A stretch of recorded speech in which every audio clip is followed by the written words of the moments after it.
नमस्कार, Satara 7 star news चॅनलमध्ये आपले सहर्ष स्वागत आहे। कोरेगाव शहरातील महामार्गावर असलेल्या पुलांची कामे तात्काळ सुरू करा, अप्पर जिल्हाधिकारी मल्लिकार्जुन माने यांचे रस्ते विकास महामंडळ आणि मेगा इंजिनिअरिंग अँड इन्फ्रास्ट्रक्चर कंपनीला आदेश। जिल्हाधिकारी कार्यालयात महत्त्वपूर्ण बैठक। सातारा लातूर राष्ट्रीय महामार्गावर कोरेगाव शहराच्या प्रवेशद्वारावर वसना नदी पात्रावर ब्रिटिशकालीन पुलाच्या जागी नवीन उंच पूल उभारावा। या पुलाचे काम तातडीने सुरू करावे। शहरातील रखडलेली कामे तात्काळ मार्गी लावावीत, असे स्पष्ट निर्देश अप्पर जिल्हाधिकारी मल्लिकार्जुन माने यांनी दिले। सातारा जिल्हाधिकारी कार्यालयात गुरुवारी सकाळी 11:15 वाजता अप्पर जिल्हाधिकारी मल्लिकार्जुन माने यांच्या अध्यक्षतेखाली महामार्गाच्या प्रलंबित कामाविषयी महत्त्वपूर्ण बैठक झाली। त्यावेळी त्यांनी निर्देश दिले। जिल्हा नियोजन समितीचे सदस्य राहुल प्रकाश बर्गे, कोरेगाव विकास आघाडीचे अध्यक्ष तथा प्रथम नगराध्यक्ष प्रशांत उर्फ राजाभाऊ बर्गे, नगराध्यक्षा दीपाली महेश बर्गे, माजी उपनगराध्यक्ष सुनील दादा बर्गे, माजी नगरसेवक महेश साहेबराव बर्गे, सचिन भैया बर्गे, नितीन उर्फ बच्चू शेठ ओसवाल, नगरसेवक सागर विरकर, संतोष नलावडे, प्रदीप बोतालजी यांच्यासह विकास आघाडीचे पदाधिकारी व सदस्य उपस्थित होते। निवासी उपजिल्हाधिकारी नागेश पाटील यांनी बैठकीच्या आयोजनामागील भूमिका विशद करत कोरेगावकर नागरिकांच्या भावना या तीव्र झाल्या असून नगराध्यक्षांनी या संदर्भात जिल्हाधिकारी संतोष पाटील यांची भेट घेऊन निवेदन सादर केले होते। वस्तुस्थिती निदर्शनास आणून दिली असल्याचे स्पष्ट केले। रस्ते विकास महामंडळाच्या महिला कार्यकारी अभियंता यांनी mega engineering and infrastructure limited या ठेकेदार कंपनीच्या दिरंगाईमुळे सदरची कामे रखडली असल्याचे सांगितले। या कंपनीकडून काम काढून घ्यावे यासाठी प्रस्ताव मंत्रालयात सादर केला असल्याचेही त्यांनी सांगितले। 2013 साली सदरचे काम मंजूर झाले असून त्यावेळी या कामांना जिओ टॅगिंगची सुविधा नव्हती।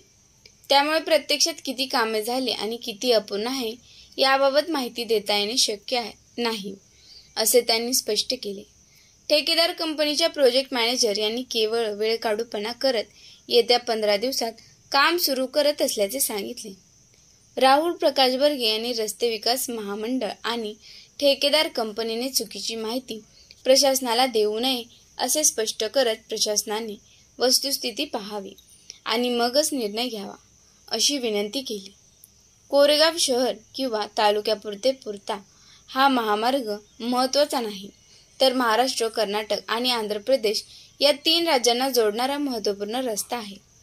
परिसरात ऊस क्षेत्र जास्त असून सुमारे 12 ते 15 साखर कारखान्यांची ऊस वाहतूक या महामार्गावरून होते, असे निदर्शनास आणून दिले। कोरेगाव रेल्वे स्टेशन नजीक शहराच्या प्रवेशद्वारावर ब्रिटिशकालीन पुलाच्या ठिकाणी नवीन उंच पूल उभारण्याची मागणी आमदार महेश शिंदे यांनी यापूर्वीच केली आहे। सध्याच्या ठिकाणी दुसरा पूल उभारला तरी तो कमी उंचीचा होणार असून कारखान्याच्या गळीत हंगामामध्ये ऊस वाहतूक करणाऱ्या वाहनांचे अपघात होत आहेत। पर्यायाने वाहतूक कोंडी होते, असे निदर्शनास आणून दिले। 0.75 मीटरने पुलाची उंची वाढवून काहीही होणार नाही। नव्याने डिझाईन तयार करून पुलाची उंची रेल्वेच्या पुला एवढी करणे आवश्यक आहे।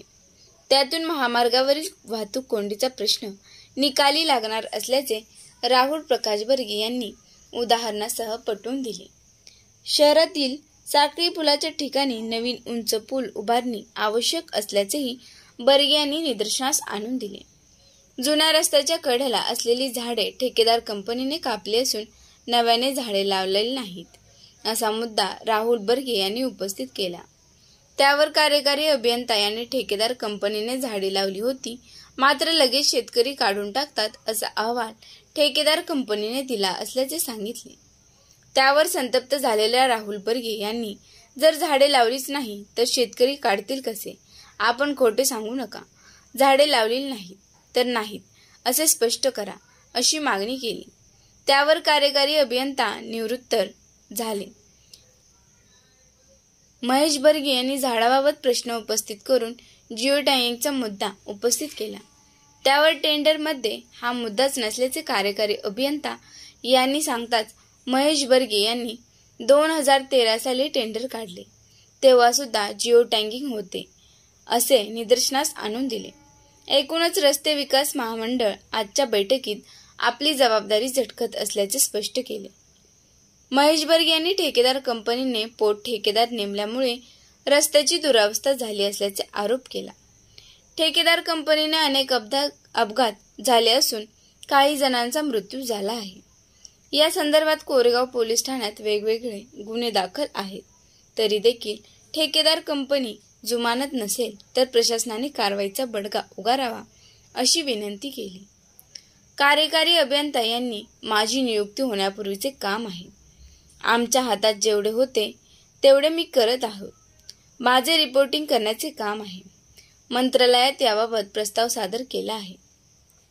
लवकरच याबाबत वरिष्ठ स्तरावर महत्त्वपूर्ण बैठक होणार आहे. त्यानंतर ठेकेदार कंपनीकडून काम काढून घेण्याची प्रक्रिया सुरू केली जाणार असल्याचे सांगितले. त्यावेळी राहुल प्रकाश बर्गे, महेश साहेबराव बर्गे आणि सुनीलदादा बर्गे यांनी केवळ काम काढून घेतले तर कोरेगावकरांवर पुन्हा एकदा अन्याय होणार आहे. सदर ठेकेदार कंपनी ब्लॅकलिस्टेड करावी आणि त्यांच्या दंडात्मक कारवाई करून चालणार नाही व त्यांच्या थेट कारवाई करावी अशी मागणी केली. अप्पर जिल्हाधिकारी मल्लिकार्जुन माने यांनी नगरपंचायतीचे मुख्याधिकारी विनोद जळक यांना तातडीने शहरातील कामाचा आढावा घेऊन कामे मार्गी लावण्याचे निर्देश दिले. त्याचबरोबर रस्ते विकास महामंडळाला ठेकेदार कंपनीबाबतचे निर्णय प्रक्रिया लवकर राबवण्याचेही आदेश दिले.